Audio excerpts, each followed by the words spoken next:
Good day, I'm Stephen McHugh, and this is your JIS News for Friday, November 1.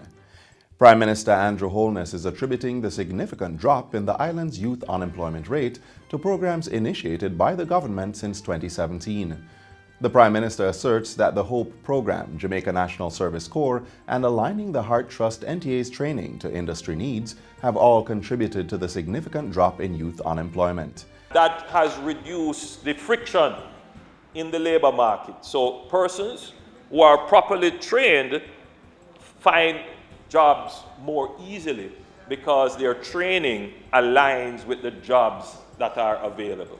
It is gratifying when you see the various statistics and metrics go in the right direction. Mr. Holness was addressing Tuesday's sitting of Parliament as he opened the debate on amendments to the Human Employment and Resource Training Act 2019. The Statistical Institute of Jamaica reports that in July, the youth unemployment rate stood at 20.2%, a 2% decline over the same period last year. The rate for males dipped to 16.8% compared to 17.3% in July 2018. Female unemployment, meanwhile, stood at 24.5%, 3.8% lower than the corresponding period last year. Overall unemployment in the country was a record low of 7.8%. Meanwhile, Prime Minister Andrew Holness is confident that the merger of government's training entities will ensure that no Jamaican youth is left behind. In Parliament Tuesday, Mr. Holness opened the debate to amend the Human Employment and Resource Training Act 2019. The amendments will see to the creation of the Heart Trust National Training and Service Agency, NTSA.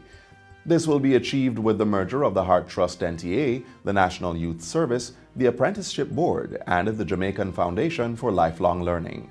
Until we took the decision to merge the entities, many unattached youth were turned away from one agency and redirected to another, and in the process, many fell through the cracks. Now, every single person who knocks on the door of the Heart Trust NTA is given a roadmap for a productive life and a meaningful future through training and development. The Prime Minister says the 17-clause Amendment Act will streamline training processes and clearly establish the rights and obligation of stakeholders. Amendments to the Act are consistent with the Public Sector Master Rationalization Plan to create a more efficient and effective public sector. The government's Brain Builders Centers initiative has received a $70,000 grant through the Japan-funded Inter-American Development Bank (IDB) Technical Cooperation Program. The Brain Builders Centers initiative is executed by the Ministry of Education, Youth and Information. It provides stimulation programs within early childhood institutions for children up to 3 years old. Programs Manager for the Education System Transformation Program, Dania Facey, says the grant is being used to provide stimulation resources for 10 early childhood institutions that have the Brain Builders Initiative. Those nurseries, those creches that we have in our communities that provide those early stimulation opportunities for children.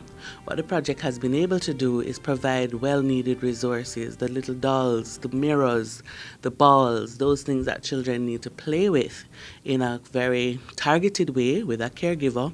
Ms. Facey made the statements during a JIS think tank session on Tuesday. Among the projects being implemented through the grant is a training program for caregivers who work at early childhood institutions. Public hospitals that do not have the capacity to provide radiology and diagnostic services are now partnering with private institutions to fulfill these medical requests. Health and Wellness Minister Dr. Christopher Tufton made the announcement Tuesday during a question and answer session in Parliament.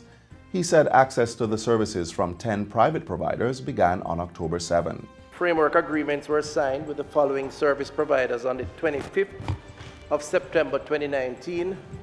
Apex Radiology, Dan Hope Radiology, Dynamic Imaging Services, Erin Radiology, Imaging and Intervention Associates, Chris Radiology, North Coast Imaging, Radiology West, St. Jago Ultrasound and X-ray, University Hospital of the West Indies. The cost of the services are covered by the government and are available only to patients registered within the public health system. Test procedures and investigations covered under the agreement are CT scans, MRI scans, ultrasounds, colonoscopy, and urogenital endoscopy, fluoroscopy, mammogram, and X-ray. And finally, Minister with Oversight for Education, Youth and Information Carl Samuda is urging University of Technology academic staff to accept the school's offer for the settlement of outstanding retroactive payments for 2018-19. The staff have been off the job since October 24. They've so far rejected a proposal which would see them being paid $400 million of the funds owed to them for 2018-2019. $250 million would come from the Ministry of Education's budget, while the rest would be funded by UTech. This $400 million is in addition to the $1 billion approved for the university in the supplementary estimates approved earlier in October. Minister Samuda says the offer is the best the ministry can afford to make at this time and urged the educators to accept the offer and allow classes to resume.